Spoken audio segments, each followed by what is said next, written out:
Today is October 22nd, 2024. I'm Cameron Wood here at the Ohio History Connection in Columbus, Ohio, and today we are speaking with Robert Bob Roehm.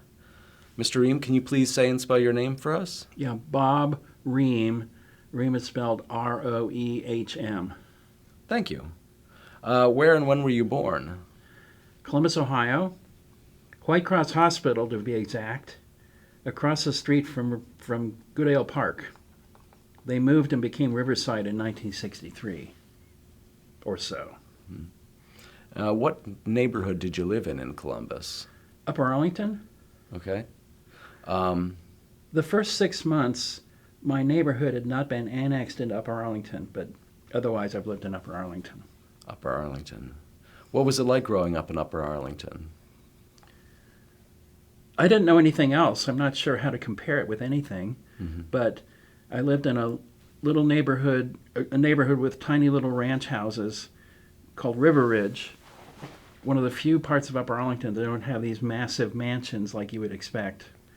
And I walked to elementary school every day, and our family got larger. We moved out of that house to another house on Zollinger Road near Riverside Drive, a much larger house.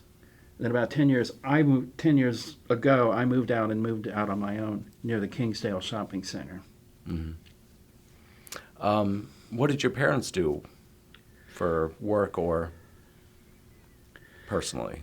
My father was an electrical engineer. He worked for the now former Jeffrey Manufacturing Company. If you go down to 4th Street and East First Avenue, some of the buildings of that company remain. In fact, there's a brick building at the northeast corner of that intersection where his office was. He used drafting tools and T-squares and vellum and all that to design things, but there were other parts of that company that were basically a manufacturing company. My mother, 50 years ago, we would say she was a housewife. We don't use that language now. She was very active in our church, both locally and regionally. The church was United Church of Christ, UCC, one of the most progressive of the Protestant denominations. My mother was the first female moderator of the Central Southeast Ohio Association of the United Church of Christ, which back in the old days was almost exactly like area code 614, the lower right corner of Ohio, the southeastern part of Ohio. And she was the first female moderator of that regional group of UCC. So your parents were pretty religious growing up? They were active in that church. I don't think I would use the word religious. That denomination, people are usually fairly subtle about how they're spiritual or if they're spiritual, but they're active in that community. Okay. What did you take away from those experiences in the church early on? So we attended the First Congregational Church in downtown Columbus near the Columbus Museum of Art. And I had to dress up and wear a suit and tie. As you can see, I'm not wearing a suit and tie today. And I kind of resented that.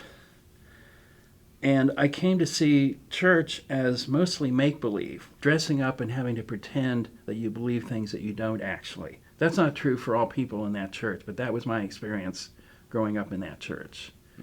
My sister, by comparison, had a born-again experience and left that church. I eventually left the church to become a Quaker, two very different routes, but both of us are no longer members of that church. Though I went to the retirement event for Tim Ahrens, do I have to spell that? Ahrens, who'd been the pastor.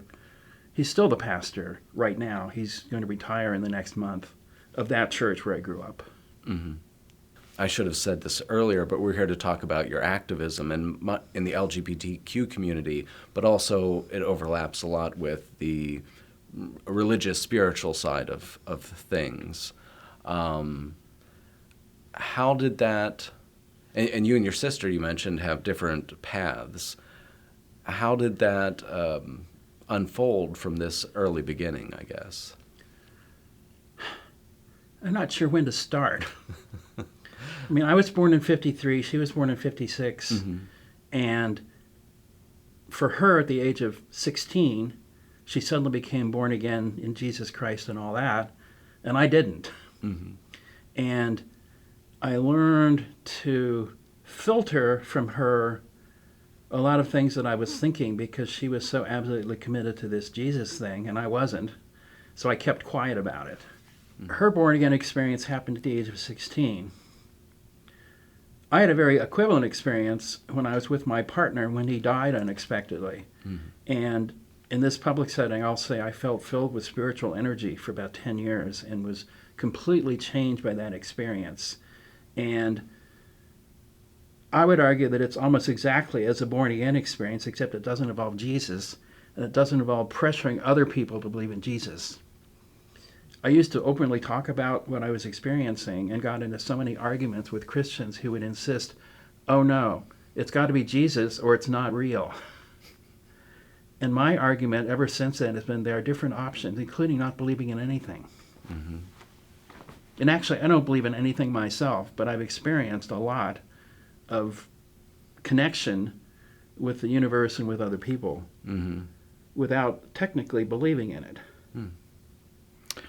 I want to get back to that spiritual awakening to get the kind of start of that, but you mentioned having being filled with spiritual energy for 10 years. How did that manifest itself? What was the physical day-to-day? What was the change for you? So I'm going to go back to 1979. That's when I met my partner, Rick Moore. Mm-hmm.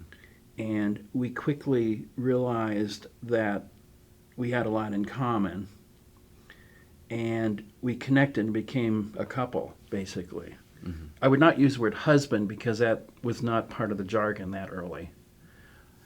He was spiritual in a lot of ways that I didn't believe in. In fact, I kind of used to make fun of it. And he was very respectful, and I was very respectful of him, and we had very different understandings. He had some health issues, one of which was he would go into arrhythmia, which is where the heart gets out of rhythm. And it became kind of routine for him, if he went into arrhythmia, to sit down and meditate or whatever he was doing, and then he would survive and move on. And the final time that happened, he did not recover. He did die, and we were together at that time in a newspaper office in the University District at 11th and High, where I worked. He'd gone to record the next outgoing voice message for the Gay Alliance was the name of the group at the time, in the Ohio Union, and he met me in the newspaper office and then went into arrhythmia. And I just sort of let him deal with it on his own. I said, otherwise, wait a minute. He's not surviving. And I called 911. There was no 911 back then, but I called, and the squad came, and they pronounced him dead. And within a few minutes, it felt like something that I don't believe in, called spiritual energy, had left his body and was going other places, including in my own body. Mm-hmm. And I very quickly felt like I needed to share this with other people. I learned after a few months that people would argue with me, and I stopped talking about it. Mm-hmm. I ultimately joined the Quakers, Religious Society of Friends. We're a group that sits quietly and listens within for the Spirit. Some people use the word God to prompt us to speak a message to the rest of the room. And I found in that setting, there's no liturgy. I'm not hearing all this Father, Son, Holy Spirit and all that, which is not what I experience. Mm-hmm. And I can experience the divine or whatever it is in the way that I actually do. And occasionally I speak messages. I just recently shared the story that I'm sharing right now. with a group of Quakers during a retreat about Quakers and mysticism. Mm-hmm. Quakerism, the version that I'm a part of, is at its very core a mystical religion. And if you're watching people sitting without moving, you're not going to notice if you're just like a scientist taking pictures or watching them. But if you can get inside their heads or their souls or whatever, you can see that something's going on. One of the members of my local Quaker community was an out-and-out atheist who periodically would declare that God doesn't exist. She was just as much a member of our community as other members of our community. Mm-hmm. So there's no in-group, out-group in terms of what you believe or don't believe. Hmm. Would you say that there's a consistency across many of the Quakers that, at least of the group that you belong to, that even if they don't have a belief in God, there is a spiritual element that brings you together? That's true for most. But those people who are completely physicalists, I don't have a language for the term I'm trying to, the opposite of spiritualist, who say there's nothing except the measurable world, like the floor below me and that microphone and all that. There's nothing beyond that. They're not going to subscribe to the spiritual language. I was trying to explain to an anti-nuclear activist friend of mine about Quakers, and as soon as I said the word spiritual, she thought, oh, I don't want to, I'm not interested. So it's not solely spiritual, but for many it is. For many it is. So you were working, when Rick passed, you were working for the Gay Alliance, correct? That's different than the Gay Activist Alliance, right? I have to do a disambiguation here to speak like Wikipedia. My partner Rick was actively involved with the Gay Alliance that had recently been the Gay Activist Alliance. At some point they deleted the word activist from their name sometime before he got involved. And then there was a period when, and I'm not going to recall exactly, one week we added the word and lesbian, and one week we added the word men, gay men and lesbian. I'm not going to remember all the different iterations, but every week the name of the group changed several times. So they're trying to find their own identity as a group then, too. Right. Well, when what I'll call the gay rights movement started, gay meant almost entirely slender white men under 30 who had anonymous sex with each other. That was the stereotype at the time. And women said, well, we're gay too, but we're lesbians. And other people were somewhere else on the Kinsey scale and were attracted to both genders, maybe not equally. And at some point, the word transgender was added to discussion. I don't think the word transgender existed when I came out in 77. I'm not going to do any research sitting here to know when that got added. I mean, I typically say LGBT now, but when we go back to 1980, that acronym didn't exist. So it becomes linguistically difficult. So the Gay Activist Alliance and the Gay Alliance are the same organization? The same organization with different... Interestingly, I'll just finish with this little thread. They were a student-run organization that had an office in the Ohio Union, room 323, I still remember that. 422-9212 was their phone number. I still have that number memorized.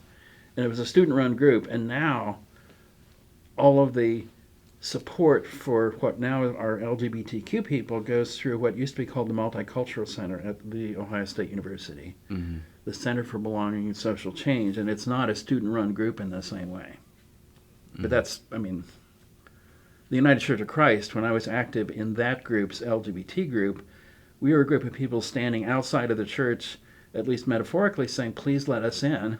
Now, the United Church of Christ National Church, as part of their mission, is to advocate for LGBT people. And it's just a great change in polity in terms of how groups are. I know that Stefan Lubkeman, a.k.a. Queen Victoria, was present at the very first meeting that I attended of the Gay Alliance. And interestingly, I choose that date as my coming out date. 10 years later to the date, was the second national march on Washington for LGBT, which is probably wrong, rights. Mm-hmm. Exactly 10 years later. And 11 years later, that day became National Coming Out Day. Mm. So I was 11 years earlier than National Coming Out. And Brian had been very active with the Gay Alliance at some point. I can't remember if he was at the very first meeting. I know Victoria was, and I'm not remembering if Brian was there. And I'm also confused with Craig Covey, active with Stonewall Union, as it was called. Mm-hmm. I don't know if he was in the room that particular time or not, but he and Brian and I and Stefan were all within a few years of each other in age, and we were all kind of in the group at the same time. Mm. And that group at the time was one of the very few gay organizations in town. There was a group called Central Ohio Lesbians, which typically didn't have any gay men, Mm-hmm. and a gay alcoholics group, and if you're not alcoholic, there's no reason to go. And that's really all there was. There wasn't even PFLAG when I first came out. Parents and Friends of Lesbians and Gays. So you knew Brian, Stefan, and Craig. And Craig is hard to kind of track because he was involved in so many groups early on. Well, he moved up to Michigan, was involved with Michigan Organization for Human Rights, was later the mayor of a town, one county north of Detroit's county. I can't name the county right now. Now he's back home in Canton, Ohio. That's where he had grown up. It wasn't Ferndale that he was the mayor of, was it? Oh, As a journalist, I want to look it up online, which I'm not going to do during this conversation. But it was a town in the next county north of Wayne County, where Detroit is, the next county north, Okay. which might be Oakland County. But I think they split east and west, north of Wayne County. I can't remember. Ferndale sounds possibly. So we were talking about the Gay Alliance and your partner's passing.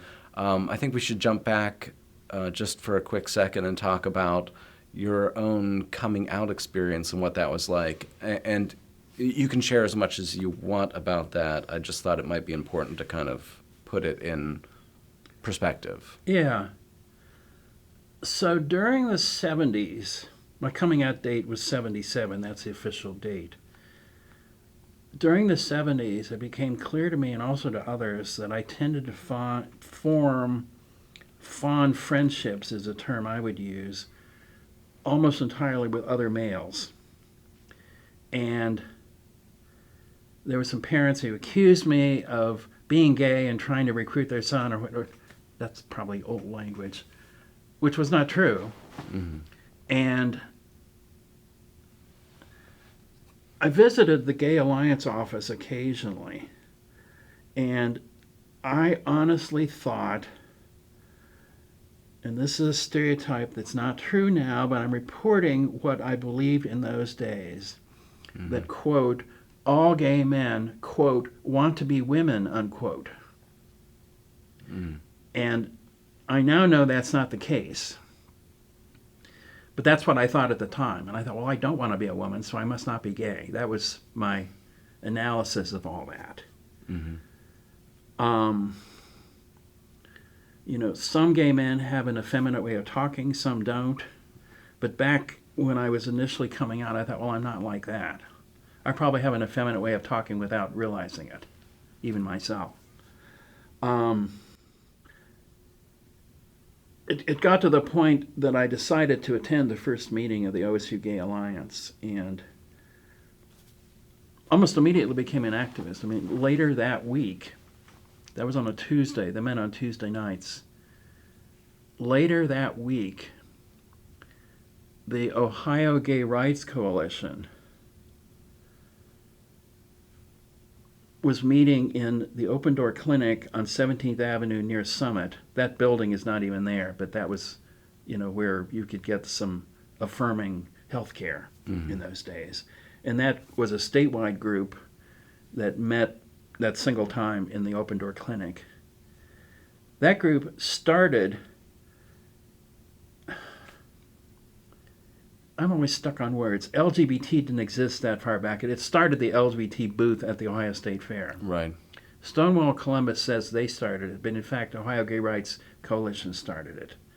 In fact, my partner Rick was the co-coordinator of that booth in the Buckeye Building at the at the Ohio State Fair his final year. Mm-hmm. And the man named Herman, who I named earlier, was the other coordinator of the booth. And they would have literature that I think that the slogan on the back was, "Have you ever wondered, ... And then there was information about LGBT groups around Ohio. Like if you're in Oberlin, you contact these people, and if you're in Cleveland, you go to High Gear newspaper, and that kind of, that's out-of-date information now, but, and they had that kind of resource, and then they'd answer questions. Yeah, yeah. And eventually they realized that I myself was actually gay. They thought I was reporting about that event for the Columbus Free Press. I would write my report and leave, but I kept coming back to the Ohio Gay Rights Coalition. We would meet in different towns around Ohio, and that was back when telephone calls were on landlines, and there was toll charges with long distance, and there was no internet, and you would mail pieces of paper around to communicate. We were in several different towns all over Ohio in our different meetings. All right.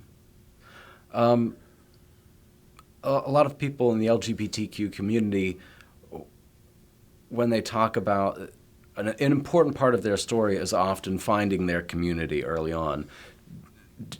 Was joining the Gay Alliance or going to those meetings, was that you finding your community, or did you find it elsewhere? I can't say I immediately felt at home the first time I went to the Gay Alliance, any more than the first time I visited my Quaker meeting. I didn't immediately feel at home there either. Maybe that's just my normal experience with things. But did you feel, if there was a place that you felt at home? I felt more able to be who I was, but I was so used to hiding who I was that it was kind of odd that for that 1 hour, hour and a half meeting with that group to be more open, and then to go back to the rest of the week where I wouldn't be. Right. How long had you been hiding, more or less? I guess it goes to how long had you known you were different in some way? Probably 2 or 3 years. And actually, this is part of my story I don't typically tell. But when I was in elementary school, or maybe junior high, there were 2 girls who potentially could have been called girlfriends by me. I think it was a completely platonic friendship. I don't think there was any romance involved. But those are my earliest actual affiliating with other people. It was just like talking during lunch and all that kind of stuff. Right. That's part of the narrative I don't typically tell because, they sexual orientation isn't changeable and all that. Right. So that's your coming out experience. So you go to college and you begin to become active in different groups. You became an activist. What drove you to become an activist, I guess is my question. Because you obviously, there was obviously something of value there for you. First of all, a very slight correction. I started college in 71, dropped out of college in 74, and came out in 77. Okay. The OSU Gay Alliance, when I first knew about them, it was like the only option for almost anybody. There was no Stonewall Columbus, there was no PFLAG. I mean, that was really the only option unless you were a lesbian and went to Central Ohio Lesbians instead. That's back when men and women were quite separate as well. And genders were completely binary. People were men and people were women, and there was no gender fluidity like there is now. At least in part of the culture, as I understood it. I was a staff member of the Columbus Free Press, which I actually still am now. I do the calendar now, but I probably went to the first meeting of Ohio Gay Rights Coalition to write a report for the Columbus Free Press about that meeting. And they just assumed that was why I was there. But then I kept coming back and, going to Oberlin and going to Yellow Springs and going to Akron and going to Cleveland and Toledo and all the different places. I also worked, this is sort of in parentheses, I was a Columbus reporter for High Gear newspaper of Cleveland. GEAR stood for Gay Educational and Awareness Resources. And it was a newspaper mostly focusing on Cleveland, but I would write Columbus news. In fact, we were talking before this started about the Twilight Lounge at 2467 Cleveland Avenue, which is not there now. And I would sometimes go there for the sole purpose of interviewing their staff members to ask what events they had coming up during the next week, during the next month or so. We'll have a drag show on Tuesday and 2 for 1 night on Wednesday, and Metropolitan Community Church meets there on Sunday morning. This is all from the past now, but that was true then. Right. So were you doing that for all of the gay bars in and around Columbus? I would go from gay bar to gay bar with a clipboard, probably literally, and would, just sort of ask what was going on. I'd also report on the organizations. I mean, I did not go to Central Ohio Lesbians, but I would call their leader on the phone and say, do you have any special events to go in the calendar? And I would do that.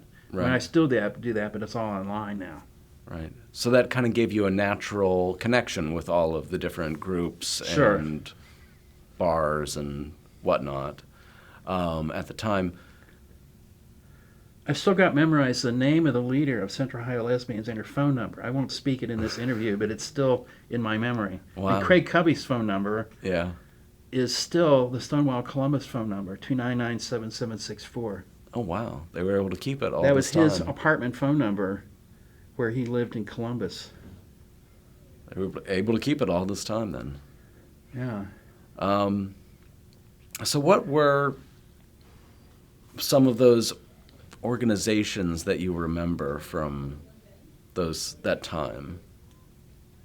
Maybe I'm talking about more of the calendar type work that you were doing as opposed to you being actually necessarily involved with them. There's so many, I'm having trouble knowing. Yeah, I was in the basement of King Avenue United Methodist Church when the Equality Ohio formed. I didn't become involved in that group because I had enough else going on, but I can tell people I was there when they formed. I'm going to their special celebration event or their new executive director later this week. I think it's on Thursday. Do you remember things like was the Cat's Meow still around, or? That name is in my memory. I think they were on Naughton Street near the Flatiron Building in the north part of downtown. But I don't know that I actually went there.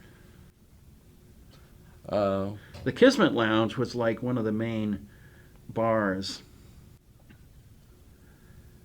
I don't like being around cigarette smoke, which is not an issue in the same way now. I don't like being around loud music. I don't like being awake past 9 o'clock at night, and all the bars were... That was their whole culture. Right. So you didn't actually spend much time in the bars, just reporting on them, or? Yeah, I'd walk in with my... Actually, one of the funnier stories, there was a bar called Summit Station. Again, we're talking about a mile from here, at 2210 Summit Street, just north of Lane. And it was a lesbian bar that had been called Jack's A Go-Go, and some other names. In fact, there's a historical marker outside. I was there for that event.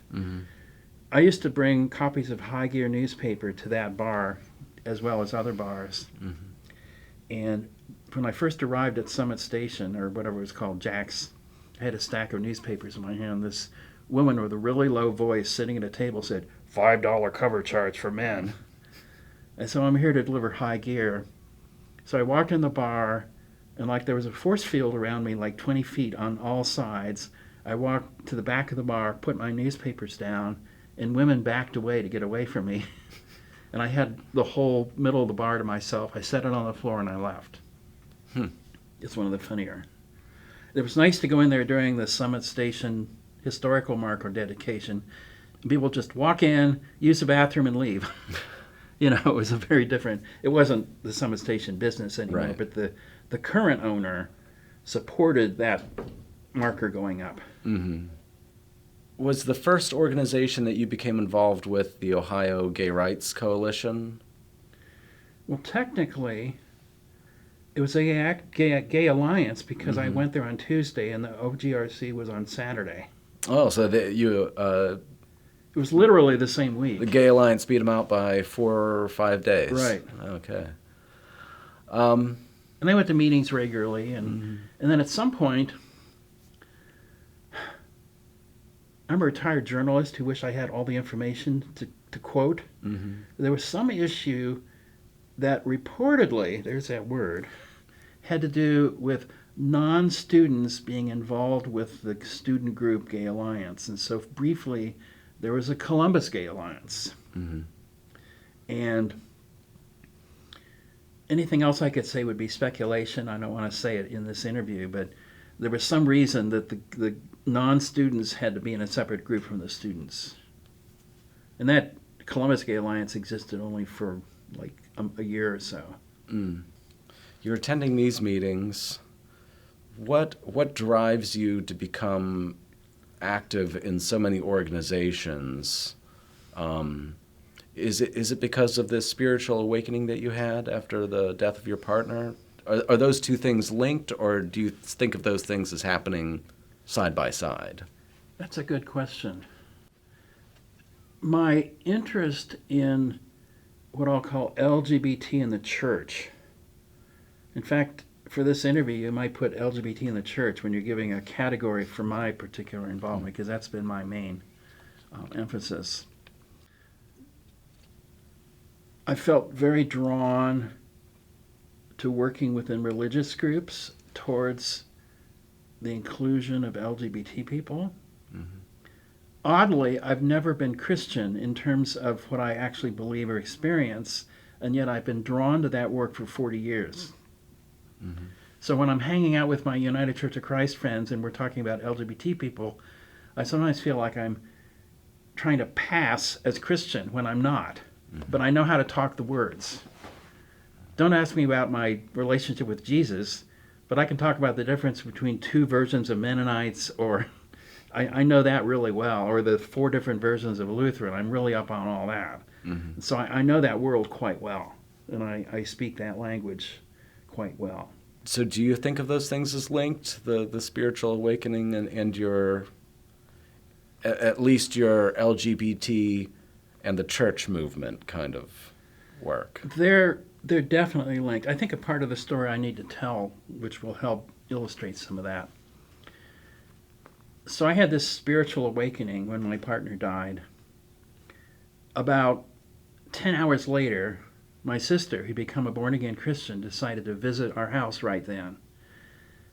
So I had been talking openly with my parents about my partner Rick and our relationship, and suddenly, as soon as my sister arrived, I had to be completely quiet about it. She later said that she believed that God had called her to come visit right then. She doesn't know how difficult it made it for me to talk openly about this relationship that had been central for me, suddenly, changing or being gone. And after 6 months, I decided to tell her in a letter that Rick and I had been in a committed relationship for 2 years. That precipitated an 18-month-long period of arguing with her about her religious beliefs. One point of contention was everything she was telling me was not a belief, it was a truth. And I wish I'd said, "Oh, so you believe it's a truth, huh?" But I didn't. And it became absolutely clear to me how divisive religious differences can be. And that is probably what has prompted my interest in working with the LGBT in the church. Another area of focus is interfaith, which is not the purpose of this interview, but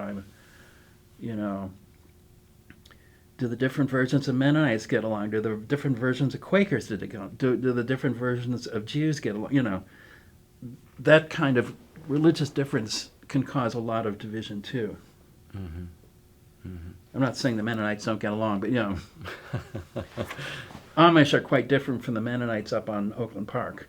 Right, right. So that experience of arguing with her for 18 months made it clear how divisive religious differences can be. Mm-hmm. And so your work in these organizations was to fix that, more or less. Supposedly. Yeah. And there's when I first got active with the United Church of Christ group, let's go back to 1981 for a minute. Rick and I were in our second year of being a couple, and the National United Church of Christ LGBT group asked Rick and I to be on the local arrangements committee for a national gathering of that group to be held in Columbus in 1982. We were denied meeting space by the Ohio State University. Actually, the word "the" wasn't used that far back. Mm-hmm. Capital University. I didn't ask at Trinity Lutheran Seminary, which is right next door, mm-hmm. and Ohio Dominican College at the time, now University. We were denied meeting space there.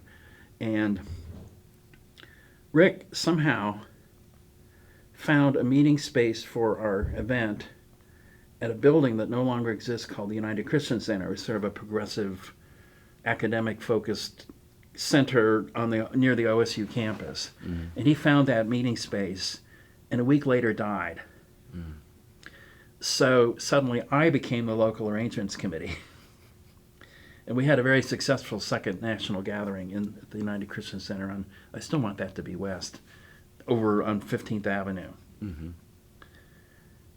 And at that point, we were a advocacy group outside of the church, lobbying the church to be more welcoming. Now, 40 years later, the national denomination is clearly welcoming. Their local congregations could be non-welcoming if they choose. That's typically the pattern, that they are welcoming. Mm-hmm. So there's been a lot of change. Do you remember the Jerry Falwell, was it the Moral Majority with Jerry Falwell, and he kind of had a tour?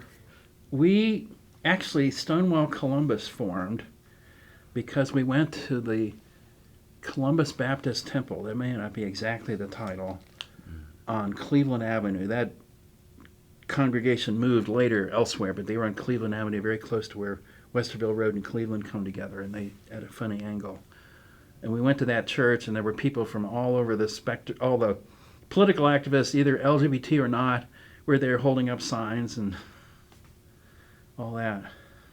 And that was for that moral majority, if I'm remembering correctly. I don't remember if Jerry Falwell himself was at that event, or I'm not remembering that now, but I have a friend, he's no longer living now, a Quaker friend who went there, was holding up a big sign I took a picture of. And Did that... and that's actually what I think started Stonewall Columbus. Yeah.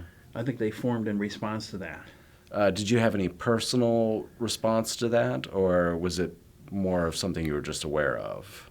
Well, I went to the event, I took some pictures, and I was reporting as a newspaper journalist on that event. Mm. Oh, and there was a time we went up to Lima, Ohio, to protest Anita Bryant appearing at the Memorial Hall in Lima. A group of us from Columbus went there, and we were standing at the back preparing to unveil our protest banners and all that, and this nice man up on the stage said, "Oh, you people sitting way back there, standing up back there, do you want to come down and sit down in the orchestra pit?" Unaware that we were going to protest. So we were down in I got this wonderful picture of Anita Bryant, like the Statue of Liberty, looking up from the orchestra pit with her. It's one of the best photojournalist pictures I've ever taken. But somewhere along, we just suddenly started protesting. And Does she have her hands raised kind of above her head in a gesture? Because I've seen a picture from that event, I think, recently that looked like that.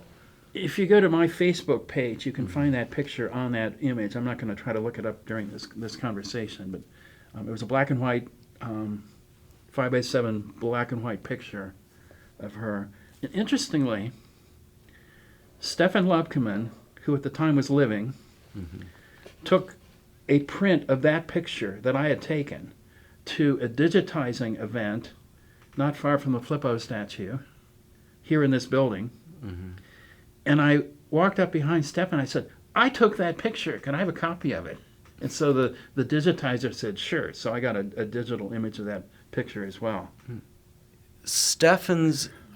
I assume Stefan's experience was significantly different than yours.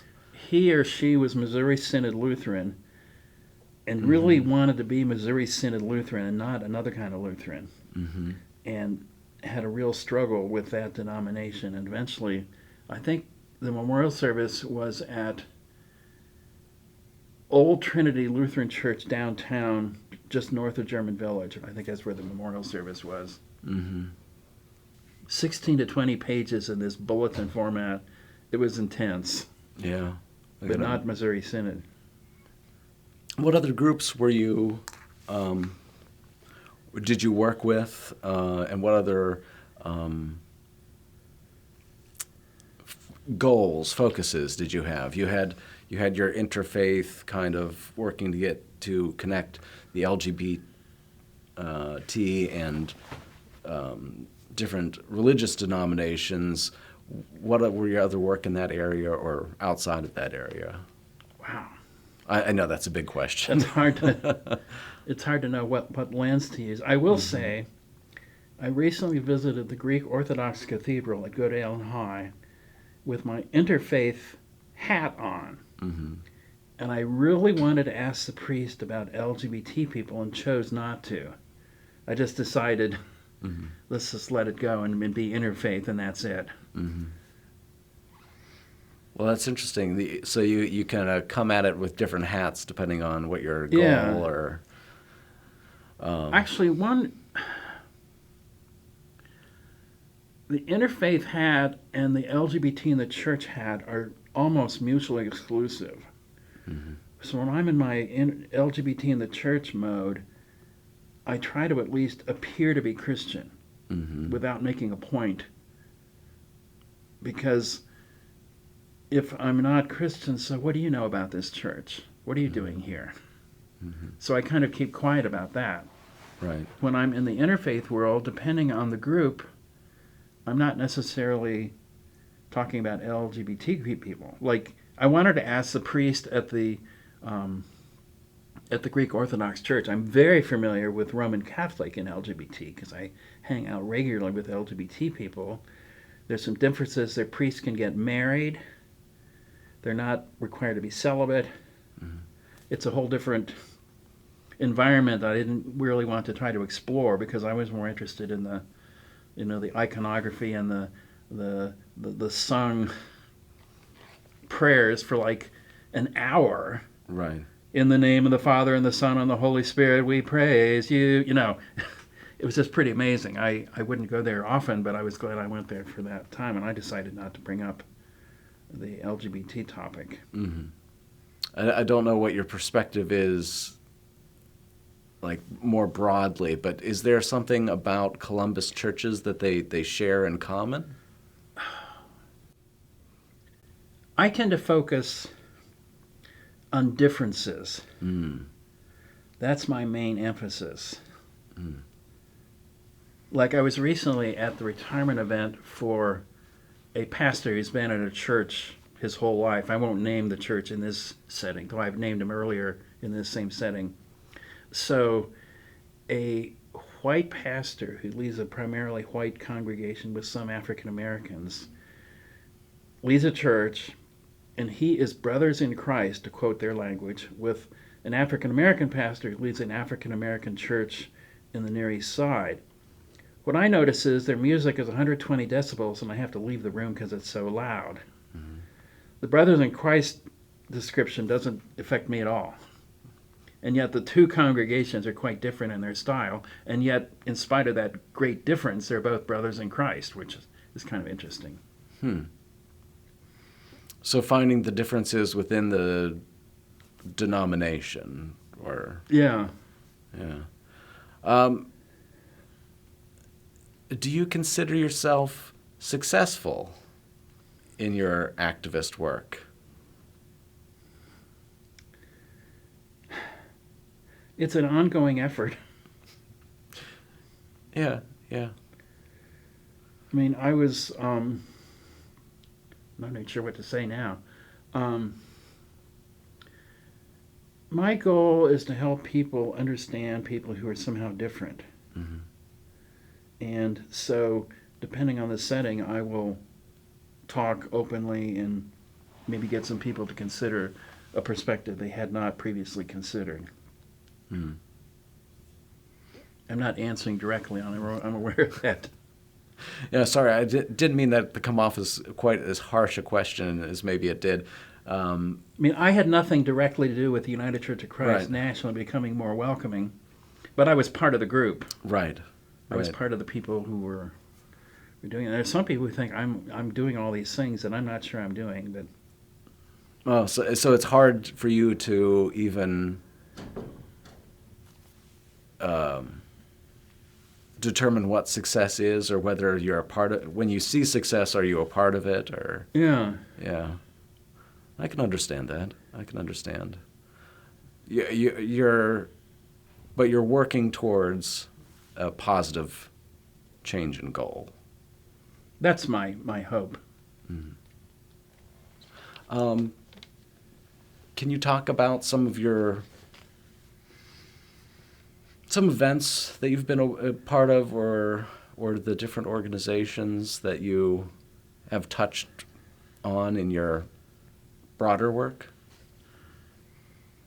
If I took enough time to research, I could probably tell you about 1,000 events, which I won't. What are some of the big ones that that stand out in your mind? Yeah. Wow.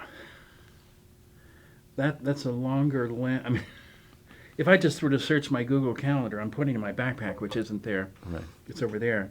I'd probably find 500 events. How many events do you typically attend in a year, would you say? Let's look at it as at a week, just for this conversation. I typically have between 10 and 25 events on my Google Calendar. Mm-hmm. And often they're in conflict. Mm-hmm. On Sunday night, I had a fundraiser for the food pantry that serves, can I say this neighborhood, even though we're on the other side of the railroad tracks, the University District. Mm-hmm.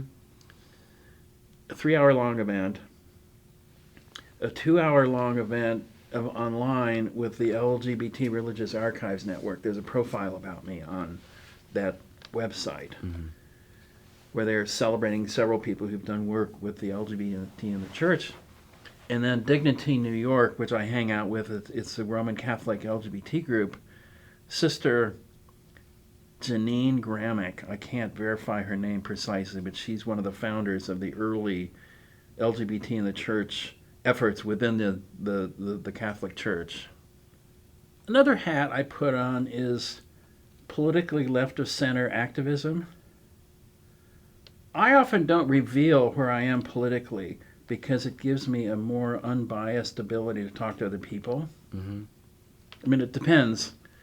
Like, there was a guy, I was at my favorite Japanese Korean restaurant, and he said, "So who are you voting for president?" And I have no idea where he is politically. Mm-hmm. So I said, I don't necessarily reveal where I am, but about an hour later I said, I'm actually pretty active on the left side of things. Mm-hmm. What was his response to that? He said, I thought so, or something. I mean, he's politically left of center also. And that this whole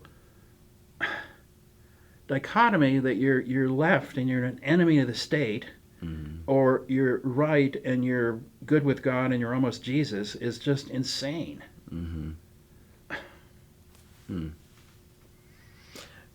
Can you talk a little bit more about that and the recent political climate? Has it made your work harder? Absolutely. It's just the whole dichotomy that everybody. I mean, hearing that a former president wants to use the military against people who are left of center is quite frightening, quite frankly. When I put my ballot in the post office or the mailbox, I jokingly said that a group of men wearing masks with orange hair were holding rifles, automatic rifles at me, trying to prevent me from voting. That's what I actually said when I went to the mailbox, and I don't usually say that. But it's just so scary. Yeah. Does this feel like a new kind of scary, or does it feel like we're going back to an old kind of scary from an LGBTQ perspective? It seems like things are moving forward in terms of culture, but in terms of government, they could suddenly become completely restrictive. Like, I'm going to be meeting with a group of, let me back up and give some context. I'm involved in the Upper Arlington Senior Center, and every year or so, a group of seniors goes, I can't conjugate, to a group of high school students in an active class at, I almost said the Ohio State, Upper Arlington High School to talk about current social issues. And if I say the word gay when I'm in that context, I feel like saying, am I allowed to say this word in this school? A very repressive Yeah. kind of feeling. And I was interviewed for a very similar oral history for the Upper Arlington Public Library. What if the city council decides to not allow anything gay in that library? They're going to have to abolish that oral history. You mentioned that for approximately 10 years after Rick's death, you felt that spiritual energy. Was there anything that marked the end of that 10 years for you? Rick's death is what started it. Was there something that ended it? I was actually talking with I'm going to call him a Mennonite. That may not be accurate. He is a faculty member at Bluffton University, which is a Mennonite school, and he attends the Quaker community in Bluffton, so maybe I should call him a Quaker. And he couldn't think it was possible to have a mystical experience that lasts for 10 years. He just, and I can't say that every second of that time I felt that, but it was almost continuous. Often I still feel it. Like when I'm sitting with my Mennonite friends, even though we have different beliefs, I can feel in that room energy while they're singing together and worshiping together. Even though I don't believe the same way, I can feel this energy in that setting. So it's not a continuous thing, but I think it enabled me to be aware of whatever it is. In fact, I talked with their associate pastor, which may not be the right language, and he wrote back. He said, "Well, I'm glad you're feeling spiritual energy in our community. You're welcome to continue attending." My Quaker community is meeting temporarily 500 feet away from the Mennonite church. So I go to the Mennonites and I walk over to Quaker meeting in about 2 minutes between the two. So I'm kind of doing one followed by the other. I didn't feel anything when I was in the Greek Orthodox Church. I just sat there. You know, it's kind of interesting. Is there a place that you most consistently feel that connection?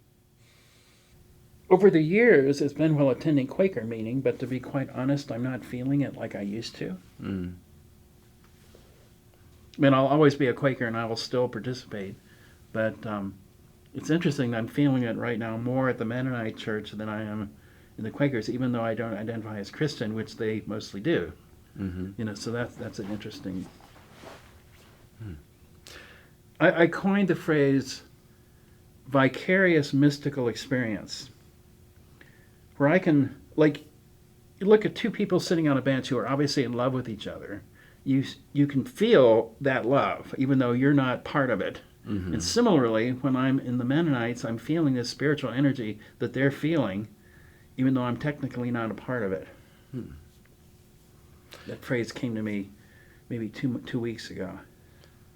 Do you link that experience of feeling that energy with the people in the room or with the experience that's in the room? Is it the people that are there, or is it what's going on that you connect with? Let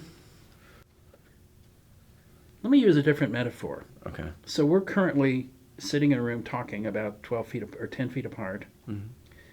Flowing through our bodies as we speak are probably Wi-Fi, are probably TV images coming from a tower, police car radio, weather reports, and they're all flowing through our bodies, and we're not necessarily aware of it, but they're there. And that's sort of how I describe the spiritual energy. It's something you can't see and probably can't measure, but I at least feel it. Over your years of activism working with LGBT in the church, what are the biggest changes you've noticed, and do you think those changes have been primarily positive or negative? I'm going to respond a little differently from the dichotomy you're asking. Mm-hmm. For people attracted to the opposite gender, there's been a lot of positive change. For people who are not cisgender, there's been a lot of reversal, and it's been getting worse and worse. Mm-hmm. So I can talk about my partner Rick fairly easily, Mm-hmm. but people who are transgender can't, in a lot of settings, be open about it, and they're attacked.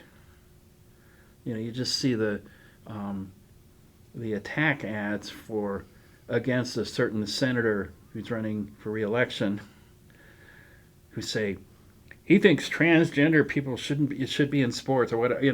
Mm-hmm. It's just it's like ever since the Soviet Union collapsed, gay people became the enemy because it was a good easy enemy. Now because of the decision with Obergefell, he and I are friends actually, are Facebook friends. Now the transgender are the enemy, and the enemy too is people left of center, who the army might go out after. Yeah. So, I mean, if you talk about LGBT, or I can't even refer collectively, gay, lesbian, bisexual people are more affirmed than 50 years ago, but people who are transgender are less so. So things are better for the sexual orientation side, but gender side, you would say it's not better. I think it's getting a lot worse. I'm not sure I directly said this, and this is going back near the beginning of the interview.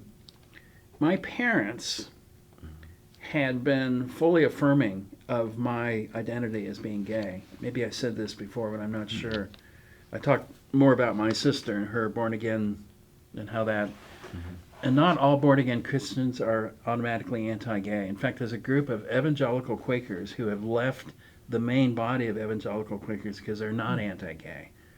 They, referring to the group that is left, and form their own separate group because they're not anti-gay like the main body of evangelical Quakers, just as an example. My mother had been on a sexuality task force of, I believe, Central Southeast Ohio Association of the UCC, which I mentioned earlier. It's like similar to the old original area code 614, Southeastern Ohio. And so she was talking about that issue even before I'd come out. And so we would have these conversations in the abstract about what she was talking about.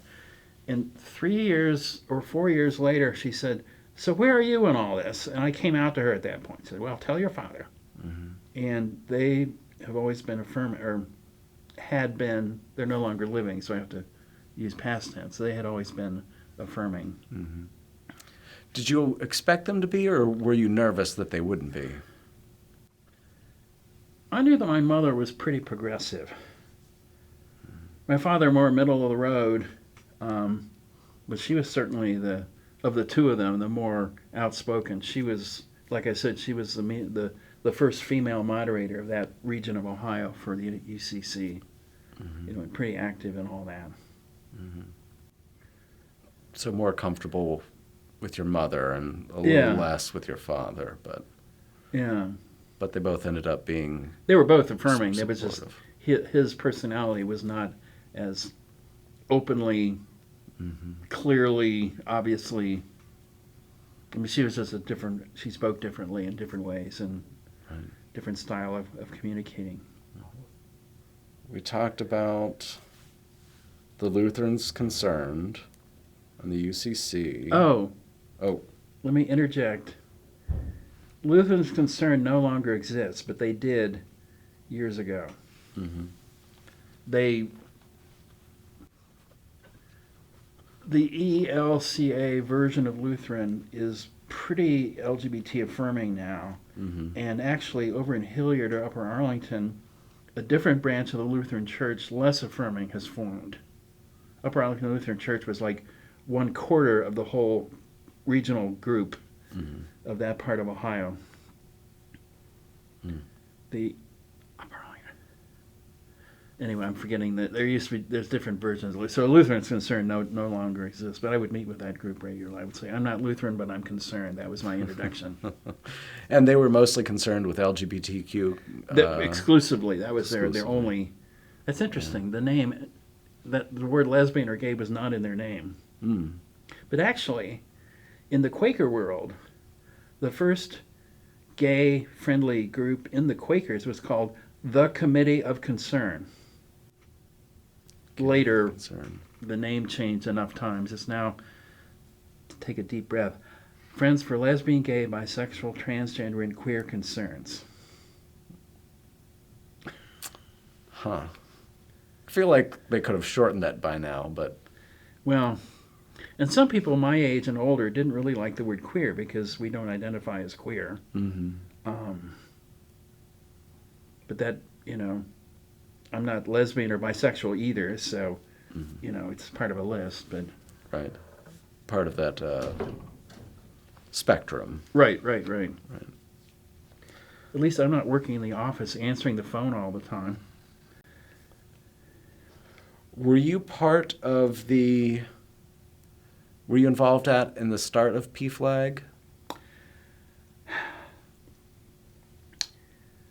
Not literally. However, Lisa Lott Sherwood, a woman, I think from Germany, she had a German accent, lived in Grandview Heights, and her home phone number was the contact for PFLAG. And she occasionally would invite Rick and I to go to her home. Rick and I had lived near First Community Church. She lived over more closer to Boulevard Presbyterian Church in Grandview Heights. And she basically ran PFLAG herself and her home phone number, and everybody called her home phone number, and she would give support. PFLAG still exists with different leaders, and they are a very different group that meets monthly with meetings of 20 or 30 people. But back then it was just Lisa Lott. Were you heavily involved with PFLAG? I was more friends with Lisa Lott. And Rick and I would visit her individually rather than actually going to meetings. But they were among the earliest groups in town. Actually, at the San Francisco March on Washington, I can't believe I said that, the LGBT Pride March in San Francisco, I actually met her son. And skeptic that I am, I said, now I know that she really does have a gay son. Because if you don't have any evidence of what somebody else is telling you, you can wonder, is that really true? Right. The involvement in the MCC? Metropolitan Community Church. That's for the transcriber to hear. I went to some of their meetings. They filled an important role for LGBT people who are more evangelical in their worldview than I ever will be. So I never felt completely at home there, but I'm glad they're there. Interestingly, they moved to a facility way down in South Columbus, and I think that building is for sale. So I don't know anything about whether that congregation continues or not. But they were very centrally involved in the LGBT community for a number of years. They had several locations within a mile of the Ohio State University campus, North High Street near Fifth in a storefront, and in a former Methodist church. And they met at the Twilight Lounge briefly. No bar is open at 10:30 on Sunday morning. So they were in the space known as the Twilight Lounge for their Sunday worship. And of course, so many mainstream and even not mainstream churches are fully welcoming of LGBT people. So the need for a church like MCC, which is kind of like a ghetto where you knew you'd be welcome, is less important because you can go to UCC and ELCA Lutheran mostly, and all the churches in the university district are welcoming and so on. So their need is not as much as they once were.